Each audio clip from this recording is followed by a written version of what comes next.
हाँ जी, good morning everybody. कैसे हैं आप लोग? जी, भूगोल की कक्षा में आपका एक बार फिर स्वागत है। और आज की वीडियो में हम पढ़ेंगे कुछ टॉपिक जो चैप्टर नंबर 3 है उसके बचे हुए कुछ टॉपिक। चैप्टर नंबर 3 चल रहा है, उसके कुछ टॉपिक हम पढ़ेंगे। पिछली वीडियो में हमने कुछ टॉपिक कवर कर लिए हैं।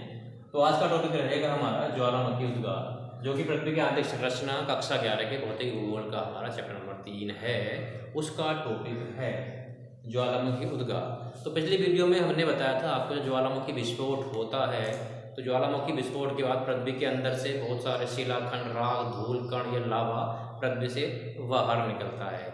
तो ठीक है, उसको क्या कहते हैं हम? बाहर निकलने की प्रक्रिया को हम उद्गार कहते हैं।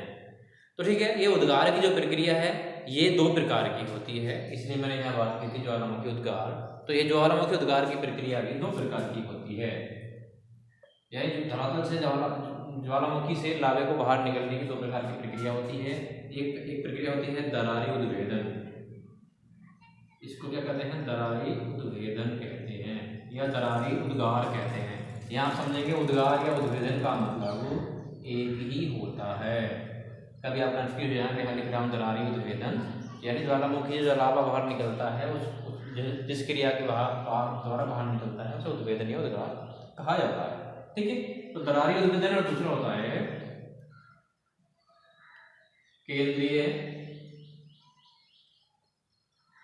उद्भेदन। केंद्रीय उद्भेदन, इसको नलिका उद्भेदन भी कहते हैं।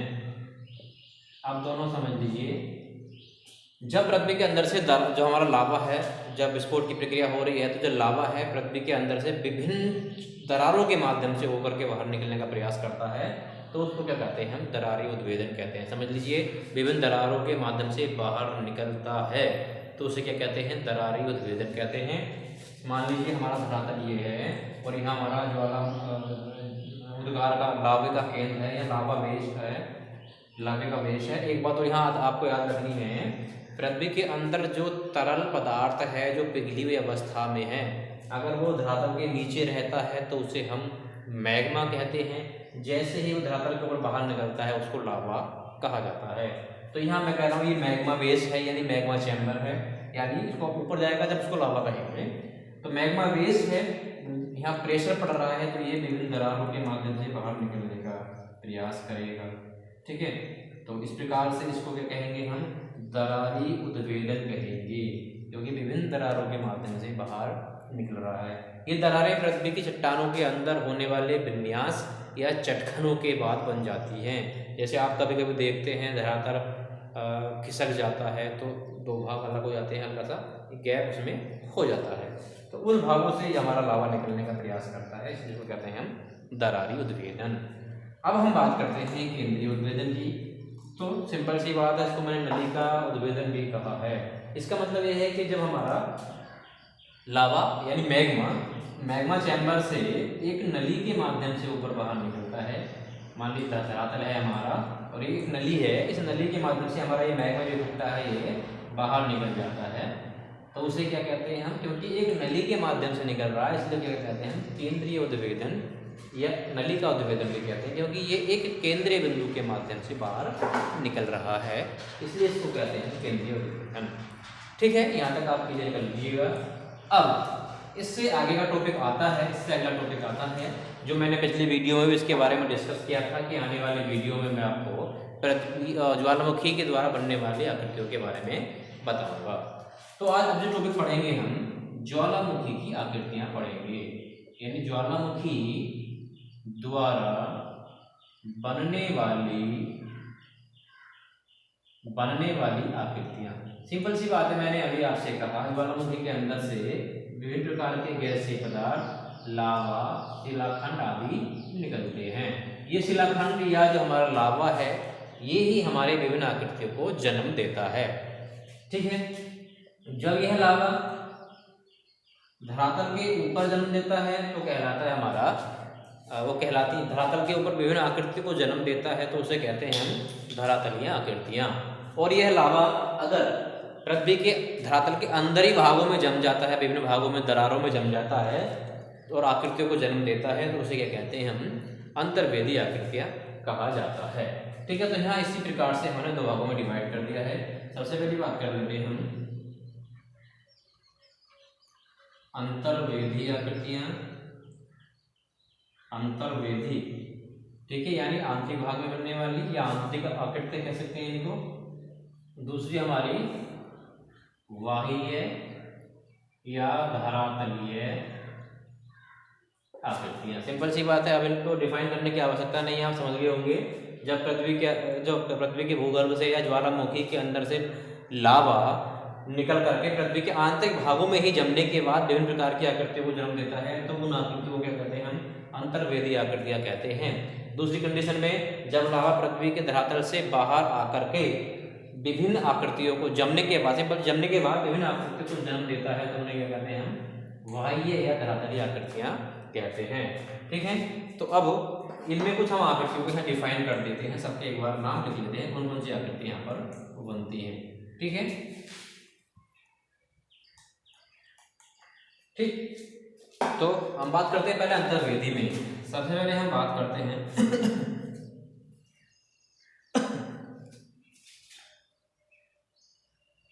बैथोलिथ। ठीक है,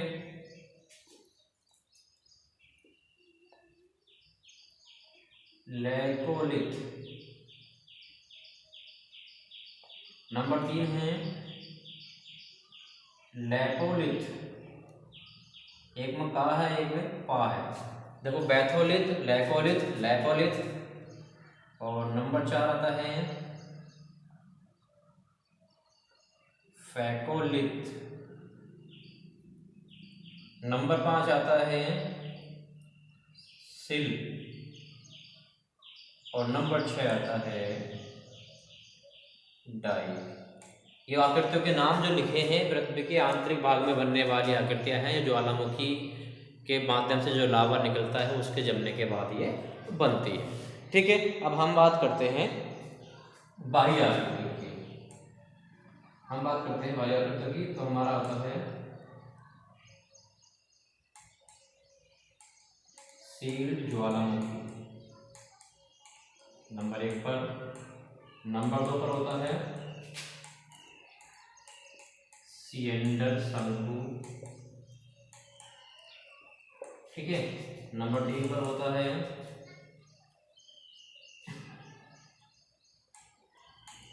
बेसाल्ट प्रवाह क्षेत्र, बेसाल्ट प्रवाह क्षेत्र। नंबर 4 होता है महासागरीय कटक। नंबर 4 होता है महासागरीय कटक।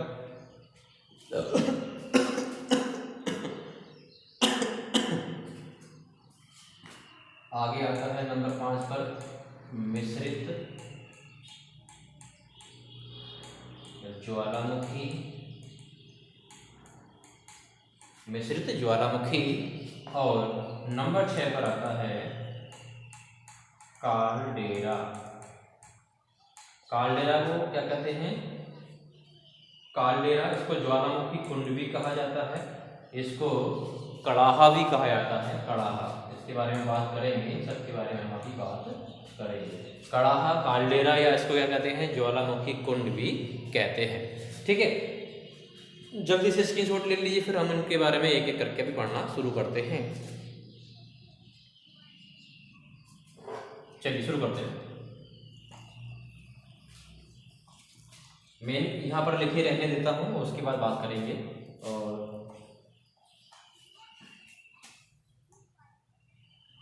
ठीक है, ये हमारी अंतर्गत आकृतियां हैं ज्वालामुखी की, इनके बारे में हमने लिख दिया है ज्वालामुखी द्वारा। ठीक है, अब हम बात करते हैं किस प्रकार से बनती है। तो आप जानते हैं, मैंने अभी थोड़ी देर पहले बात की थी कि पृथ्वी के आंतरिक भाग में ही, पृथ्वी की आंतरिक सतह जो होती हैं, वहीं जो लावा होता है, मैग्मा होता है, वो जमने के बाद बनती है, जम जाता है दरारों में। दरारों की मैंने बात की थी अभी कि दरारी उद्भेदन होता है, तो विभिन्न प्रकार की दरारें धरातल के अंदर पाई जाती हैं। तो वहीं दरारों में लावा जब जम जाता है, इकट्ठा होकर के जम जाता है, तो विभिन्न आकृतियों को जन्म देता है। तो उनके रूप के आधार पर ही इन आकृतियों को हम विभिन्न दिया जाता है। सबसे पहले हम बात करते हैं वैथोलिथ की। वैथोलिथ पहले बात करते हैं वैथोलिथ की। मैं यहाँ स्ट्रक्चर बनाऊंगा इसलिए बात कर रहा हूँ। वैथोलिथ क्या है? जब पृथ्वी के अंदर जो लावा है वो पृथ्वी के धरातल के अधिक गहराई में एक गुंबदाकार रूप में जम जाए, एक गुंबदाकार रूप में जम जाए, अधिक गहराई पर गुंबदाकार रूप में जम जाए। और कभी कभी यह जो गुंबदाकार रूप है पृथ्वी के परपटी है, धरातल है, उसके हट जाने के बाद वो दिखाई भी दे जाता है, तो उसे क्या कहते हैं? हम वैथोलिथ कहते हैं। एक बात ध्यान रखिएगा, वैथोलिथ क्या है? अधिक गहराई में बनने वाली आकृति है जो गुंबद के रूप में होती है। मान लीजिए हमारे पृथ्वी का धरातल ये है, ठीक है, ये हमारा धरातल है सपोज। अब पृथ्वी के हमारे ज्वालामुखी था, यहाँ से कोई लावा निकला और इकट्ठा हो गया, इस प्रकार से यहाँ इकट्ठा हो गया, ठीक है, इस प्रकार से इकट्ठा हो गया पृथ्वी के अंदर भाग में ही, और ये बन के हमारा क्या है? गुंबदनुमा आकृति। तो इसे क्या कहते हैं हम? गुंबदनुमा आकृति बनी हुई है, इसे क्या कहते हैं हम? वैथोलिथ कहते हैं। इसको ये कहते हैं वैथोलिथ, ठीक है। ये गुंबदनुमा आकृति है, ये बनी हमारी वैथोलिथ, क्योंकि स्पेस होगा पृथ्वी के आंतरिक भाग में, इसलिए हमारी वैथोलिथ आकृति बनी है। अब हम बात करते हैं नंबर 2 की, लैकोलिथ की। जो हमने वैथोलिथ की बात की, यानी जब पृथ्वी के अंदर लावा गुंबदाकार रूप में जम जाए पृथ्वी के आंतरिक भाग में, जहाँ उसको जगह मिल जाती है, गुंबदाकार रूप में जम जाता है और ये पृथ्वी की धरातल से काफ़ी गहराई पर होता है, तो उसे क्या कहते हैं हम? वैथोलिथ कहते हैं। और इसकी विशेषता भी ये है कि कभी कभी हमारे भूगोलपट्टी हट जाने के बाद भी दिखाई दे जाता है। अब सारी आकृतियों को हम एक बार ही बनाने का प्रयास करेंगे, क्योंकि ये अलग क्षेत्र में हो सकता है, वो अलग क्षेत्र में हो सकते हैं, इसलिए। लेकिन यहाँ पे हम एक बात करेंगे। नंबर 2 हम बात करने वाले हैं लैकोलिथ की। लैकोलिथ क्या होता है? देखिए, जब पृथ्वी के अंदर जो लावा है, पृथ्वी के अंदर जो लावा है वो गुंबदाकार रूप में ही जमे, लेकिन लैकोलिथ के मुकाबले कुछ ऊंचाई पर जमता है। वैथोलिथ के मुकाबले कुछ ऊंचाई पर वो जमता है। मान लीजिए लावा, ये नलिका है, ठीक है, ये नलिका है, तो जिससे ज्वालामुखी के द्वारा लावा निकलने वाला था। मान लीजिए पहले हम इसको बना देते हैं, तो यहाँ से लावा निकलने वाला था, ये लावा निकलता है, और सिंपल सी बात है, इसमें कहीं कहीं दरारें भी पाई जाती हैं, दरारें भी हैं। तो जब ये लावा दरारों में भरने के बाद इस प्रकार से जमा हो जाए,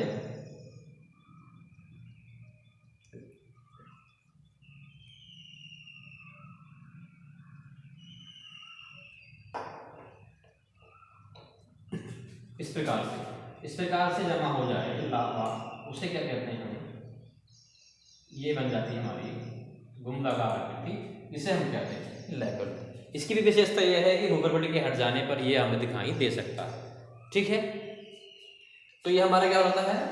ये कम गहराई पर होता है, वैथोलिथ हमारा अधिक गहराई पर होता है। ये बात भी आपको ध्यान रखनी है, यानी हमारा वैथोलिथ अधिक गहराई पर होता है, लैकोलिथ उसके मुकाबले कम गहराई पर होता है। ये भी हमारे लावे के द्वारा बनने वाली गुंबदाकार आकृति है, इसको क्या कहेंगे हम? लैकोलिथ।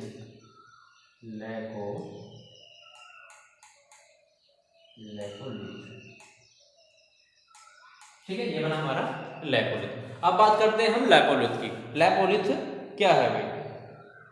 लैकोलिथ क्या है, आप ध्यान दीजिएगा। लैकोलिथ हमारी ऐसी आकृति है, सिंपल सी बात है, पृथ्वी दरारों में जो लावा हमारा तस्त्रीनुमा आकृति में जम जाए, यानी पृथ्वी के अंदर दरार रही होगी और लावा निकल करके एक तस्त्री का रूप धारण कर ले, तो इसे क्या कहते हैं हम? मतलब एक तस्त्रीनुमा आकृति में जम जाता है, तो उसे क्या कहते हैं हम? लैकोलिथ कहते हैं। लैकोलिथ इसे हम कहते हैं। तो उसको डिफाइन कैसे करेंगे? सिंपल सी बात, आप लिख देंगे पृथ्वी का ज्वालामुखी उद्गार के समय पृथ्वी के अंदर से निकलने वाला लावा पृथ्वी की दरारों में जब एक तस्त्रीनुमा परत के रूप में जम जाता है, तो उसे क्या कहते हैं? हम लैकोलिथ कहते हैं। इसको मैंने बोल दिया है, ये क्या है हमारा? लैकोलिथ, ठीक है भाई। अब बात करते हैं हम फैकोलिथ की। क्या है भाई? फैकोलिथ। फैकोलिथ क्या है? जब पृथ्वी के अंदर जो दरारों में लावा लहरनुमा आकृति के रूप में जम जाए, जहाँ पर आप देखते हैं वलन की प्रक्रिया होती है पृथ्वी के आंतरिक भाग में, चट्टानों में वलन की प्रक्रिया होती है, तो वहाँ पर अपनति और अविनति होती है, यानी वलन होता तो अपनति और अविनति होती है। तो अविनति और अपनति के सहारे जब लावा उनके सहारे जम जाता है, यानी अविनति में भी जम जाता है और अपनति के ऊपरी भाग पर भी वो जम जाता है, तो एक लहरनुमा एक परत जम जाती है, लहरनुमा आकृति बन जाती है, जिसे हम क्या कहते हैं? फैकोलिथ कहते हैं। किस तरह से बनेगी आप देखिए। मान लीजिए दरार है हमारी यहाँ पर, किस प्रकार से इसने लावे को जमाया। ये मैं जो बना रहा हूँ ये लावा है, ये लावे की हम लावे को दिखा रहे हैं, इस लावा इस प्रकार से जमा हुआ है, लहरनुमा आकृति में जमा हुआ है, तो इसे क्या कहते हैं हम? फैकोलिथ कहते हैं। लिख लीजिए फैकोलिथ। ये क्या हुआ जी? फैकोलिथ हुआ। ठीक है, अब बात करते हैं हम सिल की। तो सिल क्या है हमारा? सिल किस प्रकार से बनता है? पृथ्वी के दरारों में जो हमारा लावा है वो एक परत के रूप में जम जाए। परत के रूप में किस प्रकार से? मतलब एक पतली चादर के रूप में वो जम जाए, तो उसे क्या कहते हैं हम? सिल कहते हैं। चादर के रूप में जम रहा तो उसे सिल कहते हैं। अब है कंडीशन आती है, सिल भी दो प्रकार का होता है, एक उसको कहते हैं हम शीट और एक को कहते हैं हम शिल। तो शीट क्या होता है? जब लावा हमारा, मान लीजिए ये लावा है हमारा, ये जो लावा जो है हमारा इस प्रकार से दिख रहा है, इस प्रकार से हमारी परत में फैल करके, पृथ्वी के आंतरिक भाग में फैल करके पतली आकृति धारण कर रहा है, पतली परत बना रहा है, तो उसे क्या कहते हैं हम? शीट कहते हैं। इस प्रकार से पतली परत होगी वो, इसे क्या कहेंगे हम? शीट कहेंगे। और अगर वो मोटी परत बना रहा है तो उसे क्या कहते हैं हम? सिल कहते हैं। ठीक है, तो यानी पृथ्वी के आंतरिक भाग में जमने वाली मोटी परत सिल कहलाएगी और पतली परत शीट कहलाएगी। ठीक है, ये हमारा होता है। अब हम बात करते हैं डाइक की।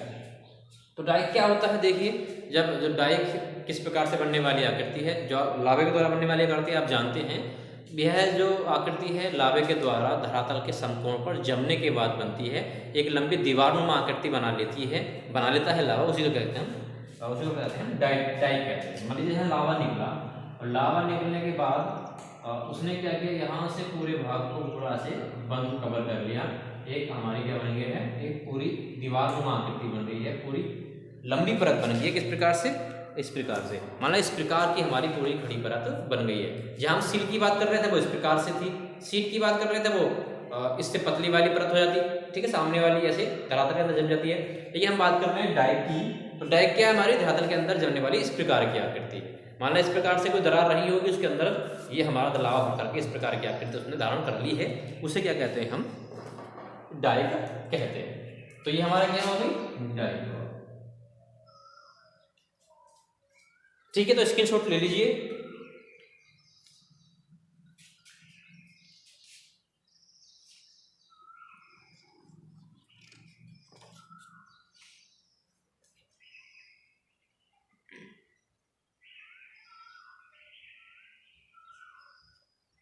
तो ये तो थी हमारी अंतर्वेदी आकृतियां। अब हम बात करेंगे बहिर्वेदी आकृतियों की। बहिर्वेदी यानी बाहरी आकृति, धरातलीय आकृतियों की। ठीक है, तब जहां तक मैं समझता हूँ आपने सबके नाम लिख लिए होंगे, उन्हीं में एक करके हम उनके बारे में पढ़ेंगे। ठीक है, सबसे पहले हमारी क्या थी? सील्ड ज्वालामुखी। क्या थी? सील्ड ज्वालामुखी।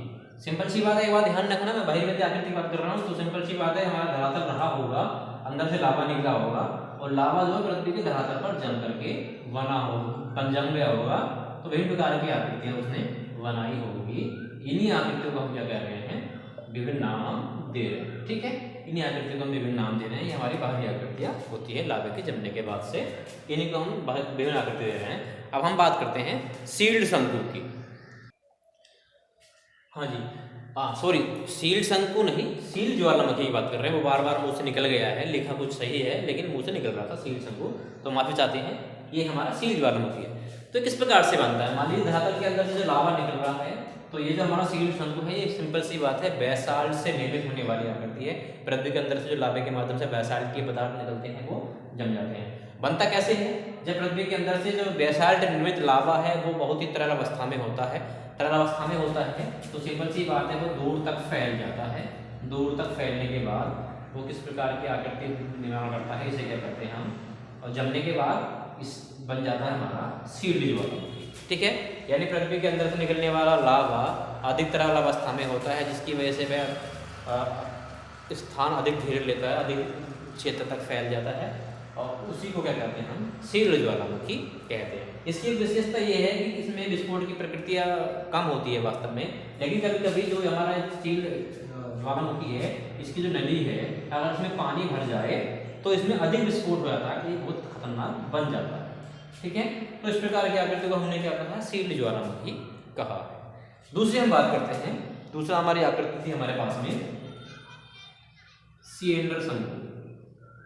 क्या थी भाई? सिलेंडर शंकु। तो सिलेंडर शंकु क्या है? ये भी बेसाल्ट के क्षेत्र ही होता है, ज्वालामुखी पदार्थ ये भी पृथ्वी के अंदर से लावे निकलने वाले लावे में बेसाल्ट की अधिक मात्रा से होता है। लेकिन इसमें क्या होता है, विभिन्न पदार्थ और अधिक मात्रा में होते हैं, जिससे हमारा जो लावा है वो कम तरल होता है, यानी उसमें गाढ़ापन ज़्यादा होता है। गाढ़ापन होने की वजह से उसमें श्यानता अधिक हो जाती है, जिसकी वजह से वो सिंपल सीधे नुमा आकृति में जाना शुरू कर देता है, यानी ऊंचा ले लेता है। उसी को क्या कहते हैं हम? इस भाग को क्या कहते हैं हम? सिलेंडर शंकु कहते हैं। क्योंकि ये क्या कर रहा है अभी आपको देखने को मिल रहा होगा, ये एक सीधी शंकु की आकृति बना रहा है। ठीक है, इसी को क्या कहते हैं हम? सिलेंडर शंकु कहते हैं। ये संकीर्ण आकृति जाती है। लावा क्या होता है?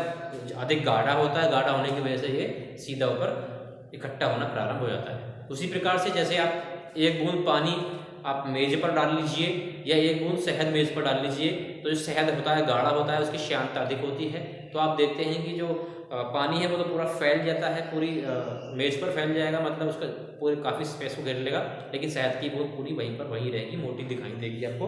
सेम कंडीशन यहाँ पर अप्लाई होती है। अब हम बात कर रहे थे नंबर 3। नंबर 3 हमारा बेसाल्ट प्रवाह क्षेत्र। बेसाल्ट प्रवाह क्षेत्र।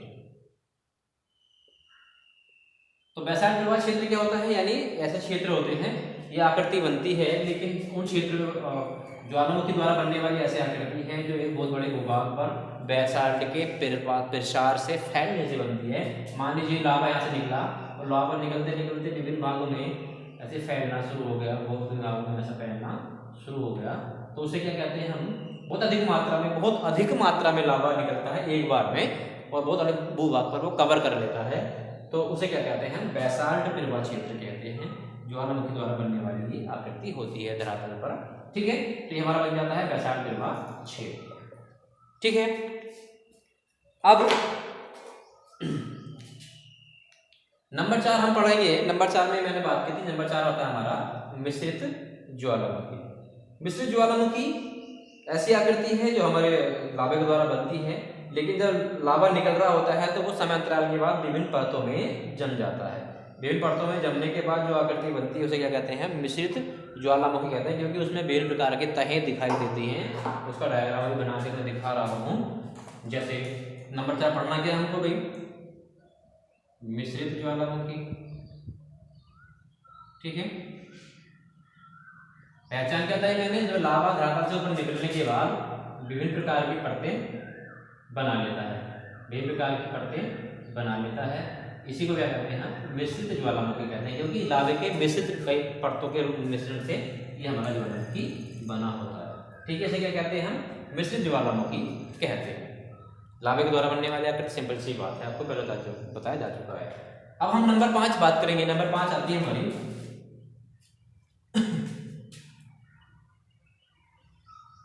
नंबर 5 थी हमारी महासागरीय कटक। महासागरीय कटक। तो महासागरों में बनने वाली ऐसी आकृति होती है, जब महासागरीय क्षेत्र होता है तो उसके अंदर आप जानते हैं महासागर में पानी भी होता है, तो अब पानी वो किसी न किसी आधार पर तली पर टिका होता है, तो उसी तली को हम महासागरीय अधिस्थल कहते हैं, महासागरीय नितल कहते हैं। तो उस नितल के नीचे से जब लावा पृथ्वी के धरातल को चीर करके लावा निकलता है तो वो पानी में निकलना शुरू होता है। जब निकलते निकलते क्या होता है? वो एक बड़ी दरार के रूप में निकल जाता है और एक लंबी दीवार के नुमा आकृति बना लेता है। दीवार नुमा आकृति को बना लेता है, उसे क्या कहते हैं हम? महासागरीय कटक कहते हैं। मान लीजिए प्रैक्टिकली आप समझें, ये हमारा कोई महासागरीय क्षेत्र रहा होगा, ये हमारा धरातल रहा होगा, उसका अधिस्थल है। ठीक है, तो अधिस्थल हमारा इस प्रकार से फटा हुआ है, इस प्रकार से मैं यहाँ पर थोड़ी सी गैपिंग दिखा रहा हूँ। ठीक है, तो यहाँ से जो लावा निकलेगा, यहाँ निकलेगा, लावा निकलते निकलते निकलते निकलते क्या करेगा? ऐसी एक दीवार बना लेगा, इधर को बनाएगा, इधर को निकलेगा लावा, आकृति दीवार बना लेगा, या उसी दीवार को क्या कहते हैं? हम कटक कहते हैं। कहा जाता है कि मध्य महासागरों में लगभग 70,000 किलोमीटर लंबे महासागरीय कटक लगभग पाए जाते हैं। और सबसे प्रमुख जो महासागरीय कटक है वो है अंध यानी अटलांटिक महासागरीय कटक, या मध्य अटलांटिक महासागरीय कटक कहते हैं उसको, या अंध महासागरीय कटक कहते हैं। अंध महासागरीय ना अटलांटिक महासागरीय कटक उसको कहा जाता है। ठीक है, विश्व का सबसे बड़ा कटक उसी को माना जाता है। अब हम नंबर 6 बात करते हैं। कटक की बात होगी, आपको लिखना ही क्या होगा, जो महासागरों की तली में ज्वालामुखी से द्वारा निकलने वाला लावा एक दीवारनुमा आकृति बना लेता है, उसे क्या कहते हैं, माताकारी कटक कहते हैं।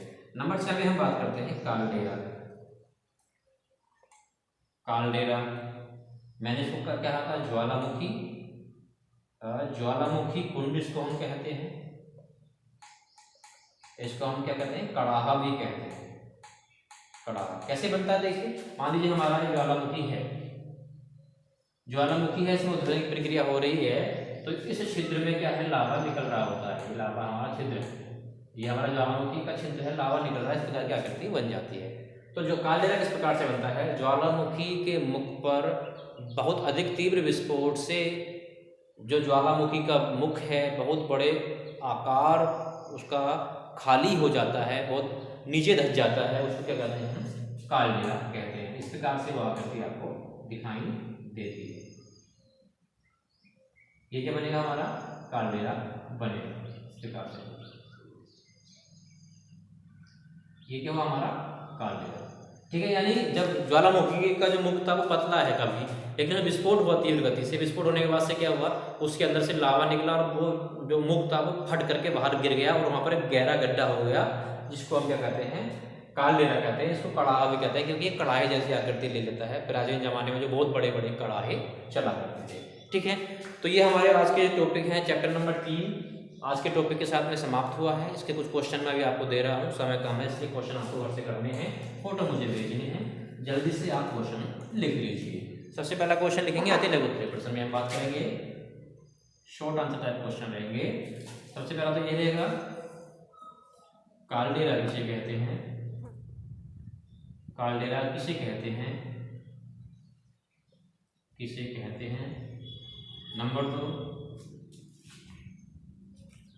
प्राथमिक तरंगे किन्हें कहते हैं,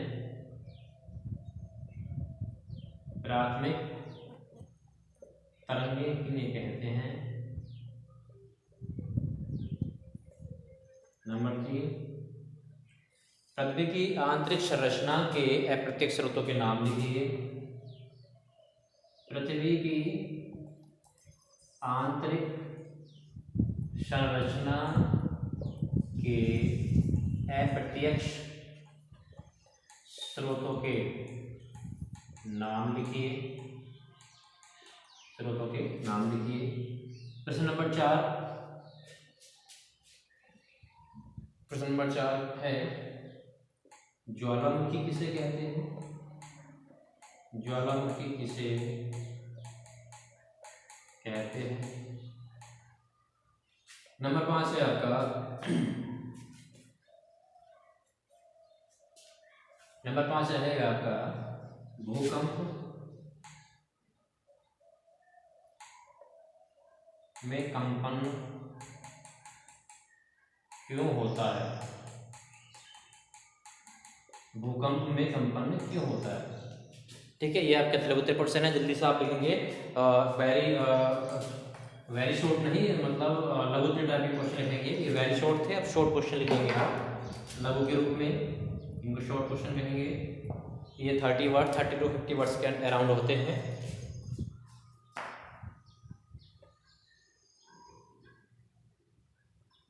भूकंप छाया क्षेत्र किसे कहते हैं, वर्णन करें। भूकंप का छाया क्षेत्र किसे कहते हैं, वर्णन कीजिए, दोनों प्रकार लिखने हैं, वर्णन कीजिए, ठीक है। प्रश्न नंबर 2, भूकंप के प्रभाव लिखिए, भूकंप के प्रभाव लिखिए।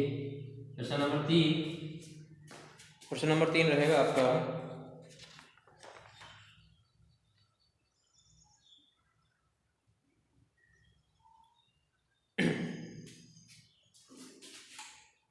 प्रश्न नंबर 3 है,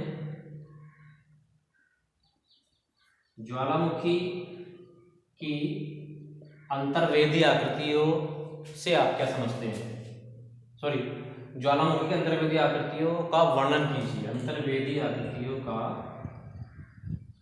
वर्णन कीजिए, चित्र भी बना देना। प्रश्न नंबर 4, आपको लिखना है